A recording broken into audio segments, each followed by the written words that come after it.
Hello, good morning class. Today we will discuss chapter number 10 sequence and series. Exercise 10.1 is give an example of a sequence which is not a progression. तो यहाँ देखें हमने जो ये example दिया है 2, 3, 5, 7, 11, 13, 17। यहाँ पर बेटा ये सीक्वेंस है। ओके, यहाँ डिफरेंस देखें तो जैसे 3 में से 2 माइनस करेंगे तो 1 आएगा, 5 में से 3 करेंगे तो 2 आएगा, और 7 में से 5 करेंगे तब भी 2 आएगा, 11 में से 7 करेंगे तो 4 आएगा। यानी यहाँ डिफरेंस कॉमन नहीं है। ठीक है, इसका मतलब ये सीरीज तो है नहीं, इसलिए सीक्वेंस है, और एग्जाम्पल आपसे सीक्वेंस का ही पूछा है। ठीक है, question number 2, which term of the sequence given by a n equal n square plus 2n+1 where n belongs to capital N is 361। तो ए एन की वैल्यू जो है एन स्क्वायर प्लस 2n+1 है, और ए एन की value आपकी 361 भी दे रखी है। A n equal n square plus 2n+1 है और ए एन 361 है। तो हमने यहाँ पर 361 equal n square plus 2n+1 और 1 को इधर ले जाएंगे तो N square plus 2n minus 360 हो जाएगा, और 360 के इस तरह से फैक्टर किए जो प्लस होकर के माइनस होकर के कितना है 2 आए, तो 20 इंटू 18 360 होगा। ओके, और 20 माइनस 18 2 होगा। ठीक है, तो इस 2 के प्लेस पर हमने 20 माइनस 18 रखा। तो यहाँ से देखेंगे n कॉमन आ रहा है, तो n प्लस 20 माइनस 18 कॉमन, तो n प्लस 20, यानी n प्लस 20 और n माइनस 18 इक्वल 0। तो n की वैल्यू एक आ गई 20 माइनस की, है ना। तो क्योंकि n किसको बिलोंग कर रहा है, नेचुरल नंबर को, तो ये तो रिजेक्ट हो जाएगा, और n minus 18 equal to 0, n equal 18 ये हम एक्सेप्ट करेंगे, यानी n की वैल्यू टर्म होगा इस सीक्वेंस का 361, वो होगा 18th term. Okay, question number 4, right the next term of each of the following sequence 3 1 -1 -3। Given sequence आपके पास गिवन है कि 3 1 -1 और -3 है। We see that each term is obtained by subtracting two the previous terms, है ना। यानी previous term से अगर 2 सब्ट्रैक्ट करें तो नेक्स्ट टर्म हमें गेट हो रहा है। तो जो नेक्स्ट टर्म आएगा, ठीक है, -3 -2 कर दो तो -5 जो है इसका नेक्स्ट टर्म हो जाएगा। Okay, question number 7, rise to first 5 terms of the following sequence whose n term are given by a n equal to n+5। देखिए फर्स्ट 5 टर्म्स चाहिए कि जितने भी टर्म्स कहीं आप n की वैल्यू 1 2 3 4 5 एंड सो ऑन जितना भी चाहिए आपको रख सकते हैं। तो अगर n की वैल्यू 1 रखेंगे तो फर्स्ट टर्म आ जाएगा, 7 आ गया, 2 रखेंगे तो सेकंड टर्म, 3 रखेंगे तो थर्ड टर्म, 4 रखेंगे तो फिफ्थ टर्म, फोर्थ टर्म, और 5 रखेंगे तो फिफ्थ टर्म आ जाएगा। इस तरह से इस जो सीक्वेंस के 5 टर्म्स आएंगे वो 7 9 11 13 एंड 15 होंगे। Question number 9, find the 18th and 25th term of the sequence defined by Tn equal n into n+2 if n is even natural number and 4n upon n square plus 1 if n is odd natural number. तो हमें 18 term चाहिए बेटा, तो 18 आपका even है तो हम जो फंक्शन लेंगे वो ये लेंगे n इंटू n+1/2, तो ये आ जाएगा 360। और अगर ऑड चाहिए तो T25 4 इंटू 25/25 का स्क्वायर प्लस 1, यानी 100/625 + 1, यानी 100/626 या 50/313।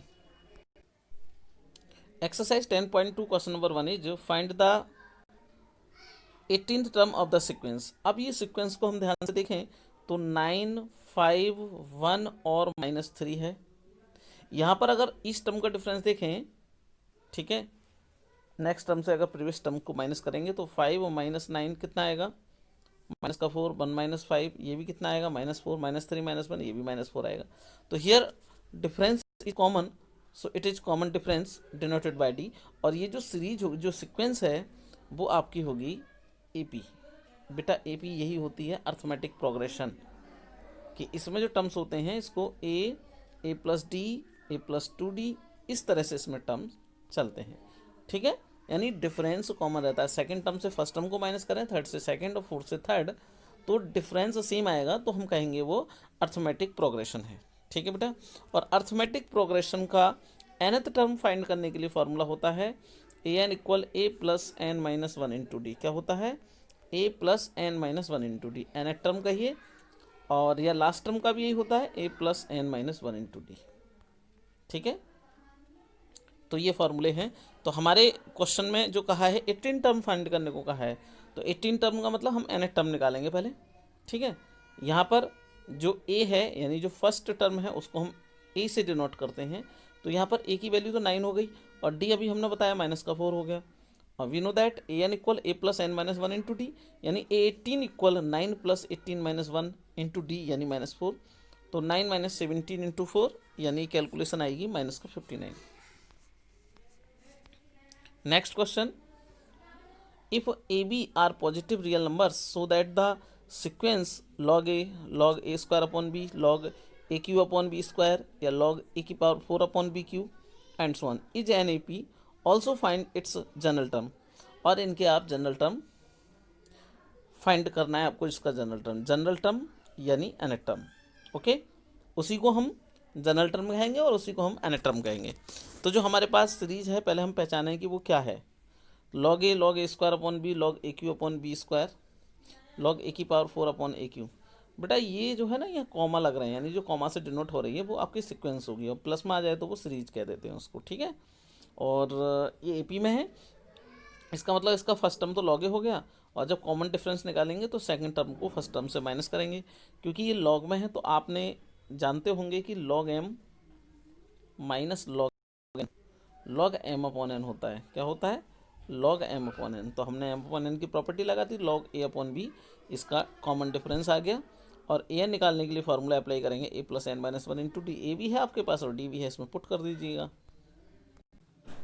तो a n equal log a plus n minus 1 into log a upon b. अब एक फार्मूला और है एन लॉग एम। क्या फार्मूला है?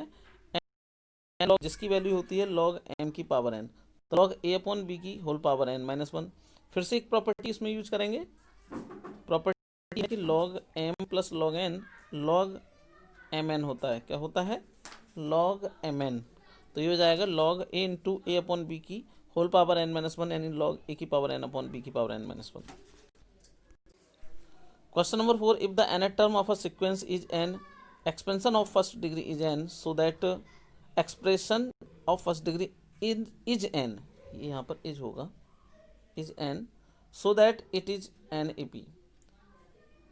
तो देखिए हमने यहाँ पर एक सीक्वेंस लेट की ए n equal a n plus B.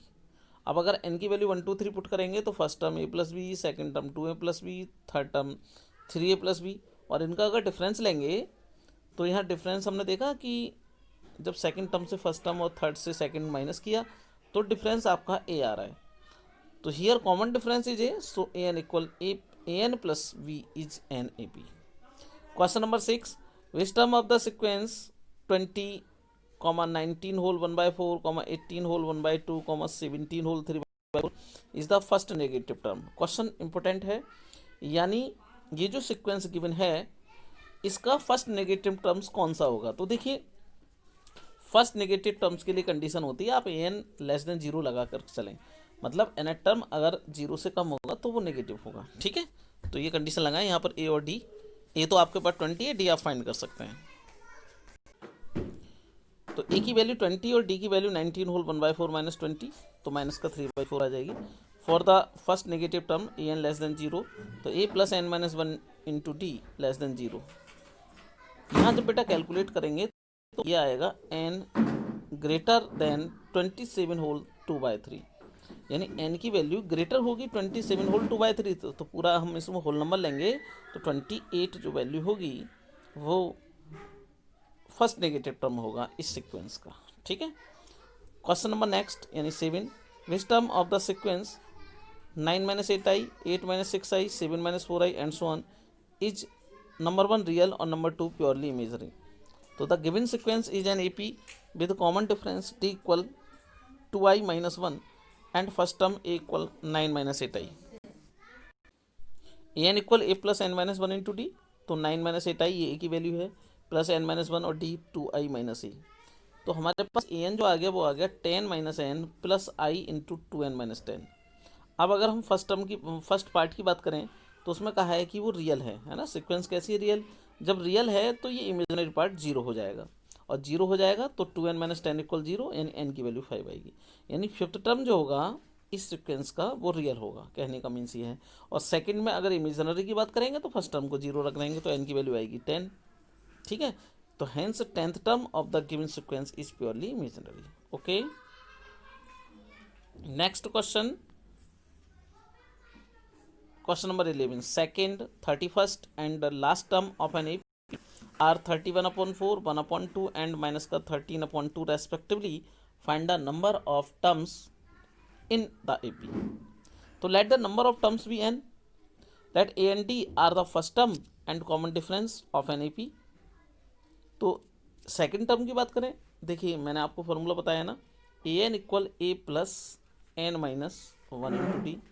अब अगर हम बात कर रहे हैं सेकेंड टर्म की तो हम एन की वैल्यू 2 पुट करेंगे, यानी A2 equal to a plus 2 minus 1 यानी डी। तो आपने क्या देखा कि अगर आप 2 रखेंगे तो डी का कोफिशिएंट 1 आएगा, एक कम रहता है। अगर आप 3 निकालेंगे तो ये a प्लस 2d आएगा, है ना। तो हम डायरेक्टली भी इसका यूज कर सकते हैं, ठीक है। तो A2 equal a plus D यानी 31/4, इक्वेशन नंबर फर्स्ट आ गई। A31 यानी a प्लस 30d इक्वल 1/2, ये इक्वेशन नंबर सेकेंड आ गई। और लास्ट टर्म यानी an दे रखा है माइनस का 13/2। तो हम फर्स्ट और सेकेंड को सॉल्व करें, a और d की वैल्यू आ जाएगी और फिर हम an की वैल्यू में लगाएंगे तो n आ जाएगा। Subtracting equation 2 from equation first, minus का 29d इक्वल 31/4 माइनस 1/2, एलसीएम ले लिया 4, 31 माइनस 2/4 29/4, डी की वैल्यू आ गई माइनस के 1/4। और ये डी की वैल्यू हमने फर्स्ट में रखी तो ए की वैल्यू आ गई 8। ए और डी दोनों को हमने ए एन इक्वल माइनस का 13/2 था अभी, तो ए एन जो होता है वो होता है a plus n minus 1 into d. A की वैल्यू रखी है और डी की वैल्यू रखी है माइनस के 1/4। तो यहाँ से n फाइंड हो जाएगा, जब कैलकुलेट करेंगे हम इसको तो n फाइंड होगा और n आएगा 59। ओके बेटा, next question, if small abc are pth qth और rth terms respectively of an AP, prove that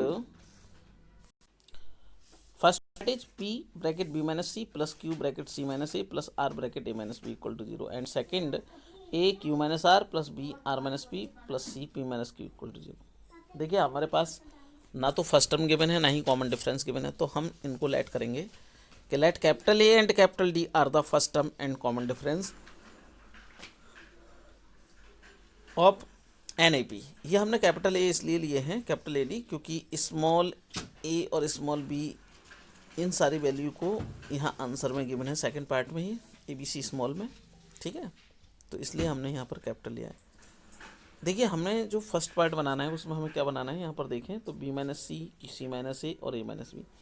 तो यहाँ से हम देखें तो b माइनस सी कब बनेगा, जब सेकंड में से थर्ड माइनस करेंगे। और c माइनस ए कब बनेगा, जब थर्ड में से फर्स्ट माइनस करेंगे। और a माइनस बी कब बनेगा, जब फर्स्ट में से सेकंड माइनस करेंगे। तो यहीं को यहाँ ये कंडीशन हम देखते हुए हमने यहाँ पर इक्वेशन सब्ट्रैक्ट की है। Subtracting equation third from equation 2, तो ये आएगा b minus c equal q minus r into d. Subtracting equation first from equation third, यानी c minus a equal r minus p into d. और subtracting equation 2 from equation 1, तो a minus b equal p minus q into d. अब जो हमारा first part है जो हमें prove करना है उसको हमने ले लिया LHS उसका, p b minus c plus q c minus a plus r a minus b, और a minus b minus c, c minus a और r इसकी वैल्यू हमने पुट कर दी a माइनस बी की। तो जब पुट करेंगे बेटा तो कुछ इस तरह से आएगा, और डी कॉमन लेने पर जब मल्टीप्लाई करेंगे सारे का सारा कैंसिल हो जाएगा, तो आएगा आंसर इसका 0। सेम एज यहाँ बात करें तो सेकंड पार्ट में हमें वैल्यू चाहिए q minus r, r minus p, p minus q की, तो वो हम यहाँ से फाइंड कर सकते हैं। देखो क्यू माइनस आर निकालना है तो b minus c upon d, है ना, यहाँ से आ जाएगा ना b minus c upon d. R minus p निकालना है तो c minus a upon d, और पी माइनस क्यू निकालना है तो a minus b upon d. इन वैल्यूज को रखते हैं सेकंड में हम, और सेकंड में रखेंगे तो 1 अपॉन डी कॉमन लिया, तब भी इसका आंसर 0 आना है। तो क्वेश्चन काफ़ी अच्छा है, इंपॉर्टेंट है। Next question, in the sequence is 2, 5, 8 and so on up to 50 terms and 3, 5, 7 and so on up to 60 terms, find the number of identical terms. यानी इसमें आइडेंटिकल मतलब एक जैसे जो टर्म्स हैं वो कितने होंगे, है ना, वो हमें फाइंड करना है, नंबर ऑफ आइडेंटिकल टर्म्स। देखिए स्टूडेंट्स, इसमें हमें आइडेंटिकल टर्म्स फाइंड करने हैं। तो सबसे पहले हमने लेट किया कि pth term of the first AP be identical to the qth term of the second AP। Okay, तो जो फर्स्ट ए पी है उससे हमने pth टर्म फाइंड किया a plus p minus one into t की help से, और second equation से हमने आइडेंटिकल टर्म यानी क्यू टर्म्स फाइंड किया है, q th term a plus q minus one into t. तो देखिए यहाँ पर ये आ गया 3p माइनस वन और ये आ गया 2q प्लस वन। ठीक है, p और q जो होना चाहिए उनका कॉफिशेंट 1 होना चाहिए, इसलिए हमने यहाँ से 3 कॉमन ले लिया और यहाँ से 2 कॉमन ले लिया।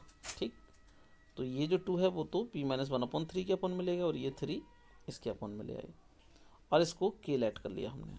तो p minus one upon 3 equal 2k और q plus one upon 2 equal 3k, या p equal 2k plus one upon 3 और q equal 3k minus 1/2। Since first a P consist of 50 terms, ये कह रखा है क्वेश्चन में, and second A P consist of 60 terms, यानी जो p की वैल्यू होगी वो 50 के इक्वल है 50 से लेस होगी। ठीक है, और q की जो वैल्यू होगी वो 60 के इक्वल है 60 से लेस होगी, क्योंकि जो फर्स्ट ए पी है उसमें 50 टर्म्स है, तो जो p जो आइडेंटिकल टर्म्स हैं वो तो 50 या उससे कम ही होंगे, है ना। इसी तरह से सेकेंड इक्वेशन में 60 टर्म्स है, तो उसके भी जो q की वैल्यू होगी वो 60 के इक्वल है, फिर उससे लेस होगी। तो 2k plus one upon 3 less और इक्वल देन 50, यहाँ से सॉल्व किया, k की वैल्यू आ गई लेस और इक्वल देन 24 होल 5/6, एंड q की वैल्यू रखी 3k माइनस वन अपॉन 2 और यहाँ से सॉल्व किया तो k आ गया लेस और equal than 20 upon whole 1/6। Okay, what k is a natural number. अब यहाँ बात करें हम k की, तो k की वैल्यू कौन सी वाली कम है, ये 20 होल 1/6 है ना, और होल नंबर है, तो यानी k की वैल्यू हम 20 सेलेक्ट करेंगे, क्योंकि कॉमन की बात चल रही है ना, इसमें से कॉमन आएंगे तो वो 20 टर्म्स ही आएंगे ना। तो there are 20 identical terms in the given sequences. Question number 22, if 1 upon a 1 upon b 1 upon c are in A P so that a upon c equal a minus b upon b minus c। तो यहाँ हम इस type के question में बेटा जो हमें show करना है उस कंडीशन को हम लेकर के चलें, और जो हमें गिवन है उसको हम फाइंड आउट कर दें, तो इस तरह से भी प्रूव हो जाते हैं क्वेश्चन। ठीक है, तो हमने इस क्वेश्चन को इसी तरह से किया है, थोड़ा इजी रहेगा। A upon c equal a minus b upon b minus c, cross multiply कराएं तो a into b minus c equal c into a minus b, या a b minus a c equal a c minus b c, या a b plus b c equal to a c. Okay, अब divided by a b c, जब a b सी से इसको हमने divide किया तो ये बन रहा है 1 अपॉन सी प्लस 1 अपॉन ए इक्वल 2 अपॉन बी। ये कंडीशन होती है 1 upon a 1 upon b 1 upon सी जब ए पी में होते हैं तब। इसका मतलब यह है कि 1 upon a 1 upon b 1 upon c A P में। ठीक है भाई, ए पी की कंडीशन यही है। अगर हम इसको जस्ट अपोजिट देखें तो 1 अपॉन बी माइनस 1 अपॉन ए और 1 अपॉन सी माइनस 1 अपॉन बी। तो जो 1 अपॉन बी है माइनस का, इसको इधर ले जाएं तो ये 2 upon b equal to 1 upon a plus 1 upon c, वही आ गई ना। तो इस तरह से हम इसको प्रूव कर सकते हैं। Question number 24, if a plus b plus c not equal to 0 and b plus c upon a c plus a upon b और a plus b upon c are in A P, तब prove करिए कि 1 upon a 1 upon b 1 upon c A P में होंगे। तो इस type के question में देखिए क्या करेंगे, ये जब ए पी में चल रहा है, हम ये देख रहे हैं बी सी ए नीचे आ रहा है, सी ए बी नीचे आ रहा है, ए बी सी नीचे आ रहा है ना। अगर हम यहाँ पर +1 इस टर्म में ऐड करते हैं तो सभी का जो न्यूमरेटर बन जाएगा वो a plus b plus c बन जाएगा, है ना। तो इसलिए हमने ऐड किया, एडिंग 1 टू इस term b plus c upon a plus 1, c plus a upon b plus 1 और a plus b upon c plus 1 are in A P. LCM लेंगे ए का 1 के साथ तो plus a b plus b a b plus c, यानी b plus a upon a, c plus a plus b upon b और a plus b plus c upon c are in A P, divided इस term by a plus b plus c. तो 1 upon a 1 upon b 1 upon c are in A P. Question बहुत important है बेटा, इस type के जो भी questions हैं उनको आप ट्राई करें। Okay, next 26 part 1 is if a b c are in A P prove that a square plus b c square plus 4ac equal to bracket a b plus b c plus c a. तो देखिए ए b सी अगर ए P में है तो B, ये method होता है या कंडीशन होती है कि b equal a plus c upon 2, यानी 2b equal to a plus c, direct भी आप यूज कर सकते हैं। तो जो आर एच एस है उसमें देखो ये आ रहा है b यहाँ से कॉमन, तो a प्लस सी बना, इस a प्लस सी की वैल्यू हम 2b यूज कर दें। ठीक है, तो हमने जब ये a प्लस सी की वैल्यू b की वैल्यू यूज की a प्लस सी अपॉन 2, क्या यूज किया इस b की वैल्यू को यूज किया a plus c upon two, तो a प्लस सी का होल स्क्वायर और two c a upon two. ठीक है, इस टू से टू कैंसिल हो गया, ए प्लस सी का होल स्क्वायर खोलना है, ए square plus C square plus two a सी, और टू ए सी पहले सी चल रहा है तो ए स्क्वायर प्लस सी स्क्वायर प्लस फोर ए सी, यही हमारी RHS है। तो इस तरह से ये एक्सरसाइज आपकी फिनिश होती है। Exercise 10.3 question number 1 is find the sum of 3 plus 7 plus 11 plus 15 plus and so on to 30 terms. तो here a equal 3, d equal 7 minus 3 यानी 4 और एन इक्वल 30। तो देखिए हम आपको यहाँ फॉर्मूला बता दें, आपको ए डी और एन तो पता ही है। तो सम निकालने का फॉर्मूला होता है S n equal n upon two a plus n minus one into d. एक फॉर्मूला तो ये होता है जब ए एन डी पता हो, और जब फर्स्ट टर्म और लास्ट टर्म पता हो तो n by two a plus l, ये भी सम निकालने का फॉर्मूला होता है। तो ये 2 फॉर्मूले हैं, इनको याद रखिएगा। चलिए आप क्वेश्चन देखें, S n equal n by two a plus n minus one into d. इसमें हमने ए डी और एन की वैल्यू पुट कर दी। 30/2 2 into 3 plus 30 minus one into 4। 2 हमने अंदर से कॉमन लेके, अच्छा कॉमन नहीं लिया, यहाँ से 2 से कैंसिल कर दिया 15 टाइम्स, तो 15 6 प्लस 29 इंटू 4 मल्टीप्लाई करेंगे। ठीक है, आंसर आ जाएगा। आंसर बेटा आएगा इसका 1830। Next question, what is the sum of first n odd natural numbers. First n odd natural number 1 3 5 7 and so on to n terms. A की वैल्यू 1, डी की वैल्यू 2, एस एन लगाइए, n by two a plus n minus one into d, और यहाँ देखेंगे तो N square आ जाएगा। ये बेटा डायरेक्टली भी फॉर्मूला होता है कि sum of first n odd natural number is n square. ठीक है, next question, question number 4, a sum of ₹4625 is paid off in 25 instalments such that each instalment is ₹10 more than the preceding instalment. What is the value of the first instalment. तो देखिए कितना रुपया आप दे रहे हैं, total पे कर रहे हैं 4625 यानी ये, और 25 इंस्टॉलमेंट में दे रहे हैं, तो S25 की वैल्यू जो हो गई वो 4625 हो गई। नंबर ऑफ इंस्टॉलमेंट एन की वैल्यू हो गई, और इंस्टॉलमेंट किस टाइप की हैं, 10 more than the preceding installment, यानी अगली जो इंस्टॉलमेंट देनी है वो पिछली इंस्टॉलमेंट में 10 रुपीज़ बढ़ा करके आपको देने। मान लो आप 10 रुपये दिए तो अगली बार 20 रुपये, फिर 30 रुपये, इस तरह से, है ना। तो अगर हम इसकी AP बनाएं तो फर्स्ट टर्म जैसे कि ए है, तो नेक्स्ट हो जाएगा ए प्लस 10, फिर हो जाएगा a plus 20, a plus 30 plus and so on. ठीक है, और डी यानी कॉमन डिफरेंस यहाँ पर 10 है, तो S25 को 25/2 into 2a plus 25 minus one into d. तो यहाँ से हम ए फाइंड कर सकते हैं। तो ये प्लस 120 इक्वल ₹185, यानी ए की वैल्यू ₹65 आ गई। ये आपका आंसर फर्स्ट टर्म आ गया।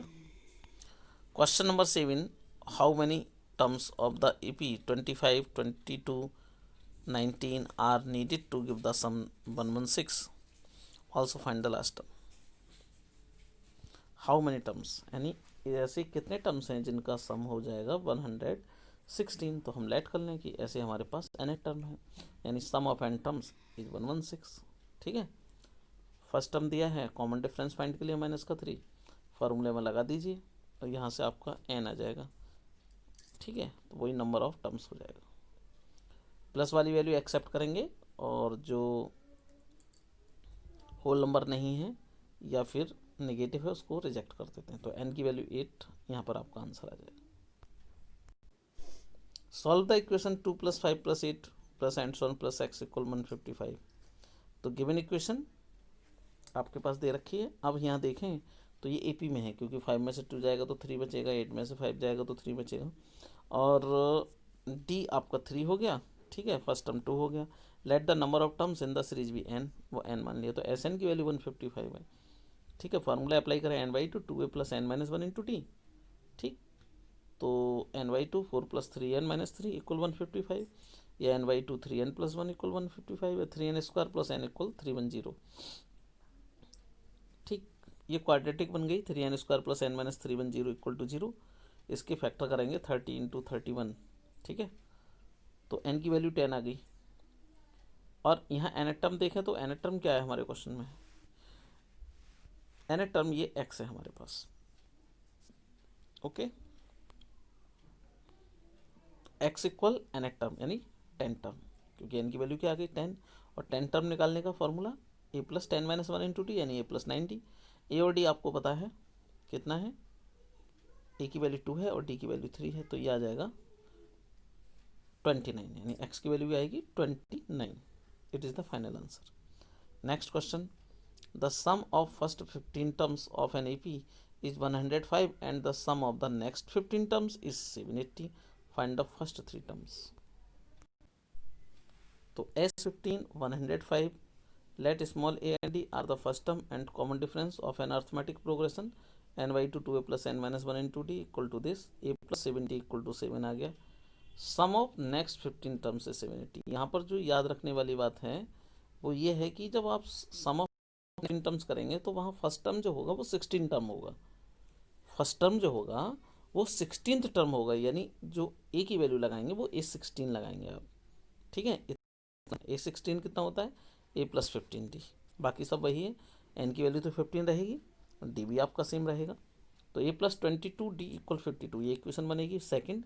ये दोनों इक्वेशन, ये भी लीनियर इक्वेशन हो गई, ये भी लीनियर इक्वेशन हो गई. इन दोनों को सॉल्व करें, किसी भी मेथड से आप सॉल्व कर सकते हैं इसको. तो डी की वैल्यू आएगी 3 और ए की वैल्यू आ गई माइनस के 14. So first term minus 14, second term minus 14 plus 3 minus 11, and third term minus का 14 प्लस 2 इंटू 3 यानी माइनस का 8. Next question, question number 14, if the ratio of the sum of m terms of an AP to the sum of n terms is m square ratio n square, so that the ratio of p term and q term is 2p minus 1 ratio 2p minus 1. Question very important है, ये बहुत अच्छा question है.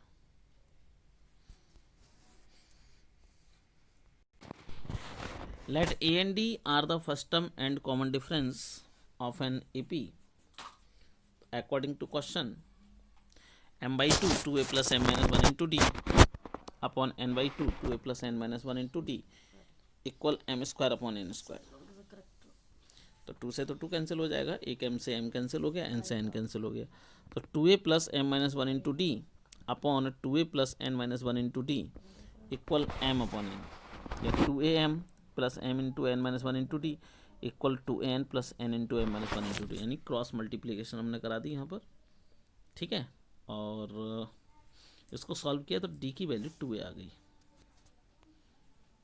Now find कर रहा है हमें ratio of p s term to q s term, यानी a p upon a q. तो a plus p minus 1 into d और a plus q minus 1 into d. A plus p minus 1 और D की value 2a. ठीक है, इसी तरह से ए प्लस क्यू माइनस 1 डी की वैल्यू 2a. ए से ए कैंसिल हो जाएगा कॉमन लेने के बाद, तो 1 प्लस 2p माइनस 1 और अपॉन 1 प्लस 2q माइनस 1, या 2p minus 1 upon 2q minus 1, यही हमें फाइंड करना था. The nth term of an AP is P and the sum of the first n terms is S. Prove that the first term is 2S minus Pn upon n. यानी a की value आपकी ये आनी चाहिए. Let a and d are the first term and common difference of an arithmetic progression. So an equal P, a plus n minus 1 into d equal P. Okay, Sn equal S, n by 2 2a plus n minus 1 into d equal S. या n by 2 और इस 2a को हम क्या लिख सकते हैं, a plus n minus 1 into d equal s. और ये जो वैल्यू आई है a plus n minus 1 into d, A P यानी फर्स्ट का यूज़ करें यहाँ पर, तो n into a plus b equal to 2s. Okay, तो a n plus p n equal to s, a n equal to s minus p n, a की value 2s minus p n upon N. Question number 18, find 3 numbers in AP whose sum is 21 and the product is 315. देखिए, अगर आपको 3 terms late करने होंगे तो late करेंगे आप a minus d, a plus d. Okay, are 3 terms in AP. तो sum of these terms 21, so यहाँ d से d कैंसिल हो गया, 3 इक्वल 21, a की वैल्यू आ गई 7, और इनका प्रोडक्ट 315, तो a minus d, a plus d, a square minus d square into a की वैल्यू 7 रखें, तो यहाँ से d आ जाएगा प्लस माइनस का 2. When d equal 2, so the numbers are 579, and d equal minus 2, so the numbers are 975.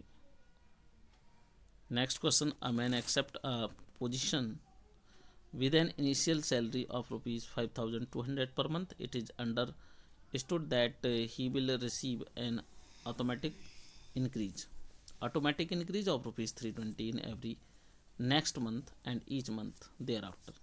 Find his salary for the 10th month and find his total earning during the first year. तो ए की value तो बेटा first term यानी 5200 हो गया, यानी basic salary इसकी है, और जो इंक्रीमेंट हो रहा है उसका पर मंथ वो 320 हो रहा है, यानी डी हो गया. तो इस salary for the 10th month A plus 10 minus 1 into d a plus 9D value लगाएंगे, आंसर आ जाएगा. ठीक है. और 1 ईयर की सैलरी पूछ रहे हैं ये टोटल, तो एन की वैल्यू 12, क्योंकि 1 ईयर में 12 मंथ्स होते हैं. ठीक है, मंथली सैलरी है. और ए और डी की वैल्यू पता ही है हमें. ए की वैल्यू है 5200 और डी की वैल्यू 320 है. ठीक है. तो बस कैलकुलेशन आप करिएगा, 83,520 ये आंसर आ जाएगा. नाउ नेक्स्ट टॉपिक है अर्थमेटिक मीन.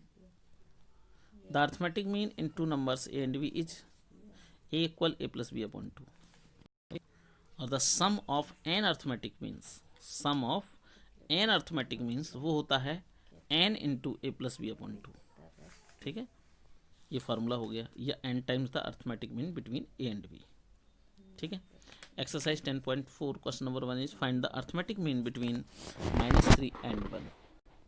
तो the arithmetic mean between -3 and 1, minus का 3 प्लस 1 अपॉन 2.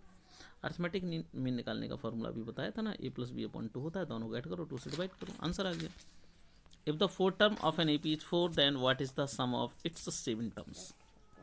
फोर्थ टर्म 4 है ना. तो ए और डी तो हमने फर्स्ट टर्म और कॉमन डिफरेंस लेट किए, a 4 4 a plus 3D equal to 4. 7 term की बात कर रहे हैं, सम ऑफ 7 टर्म्स, तो 7/2 2 ए प्लस 7 माइनस 1 2 यानी 60. देखिए यहाँ से 2 कॉमन आ रहा है, 2 कॉमन ले लिया, 2 से 2 कैंसिल हो गया. ए प्लस 3D इसकी वैल्यू 1 से लगाएंगे तो 4 हो गई, तो 7 इंटू 4 28 आंसर हो गया. Insert 5 numbers 8 and 26 such that the resulting sequence is an AP. इस टाइप के क्वेश्चन काफ़ी इंपॉर्टेंट है. देखिए A1 A2 A3 and so on A5, V5 arithmetic means between 8 and 26. Then by definition 8 और 26 इसके between 5 arithmetic mean है ये. तो अगर हम बात करें तो टोटल टर्म हमारे हो गए 7, और जो A7 हो गया यानी जो लास्ट टर्म हो गया वो 26, और A7 का फॉर्मूला जनरल टर्म से A प्लस 60 इक्वल 26. ए की वैल्यू 8 है, कॉमन डिफरेंस डी, तो 8 प्लस 60 इक्वल 26, 60 इक्वल 18, तो डी की वैल्यू 3 आ गई. अब हम बात करते हैं कि फर्स्ट अर्थमेटिक मीन क्या होगा. A1 कैपिटल A1 ए प्लस डी होता है. ठीक है.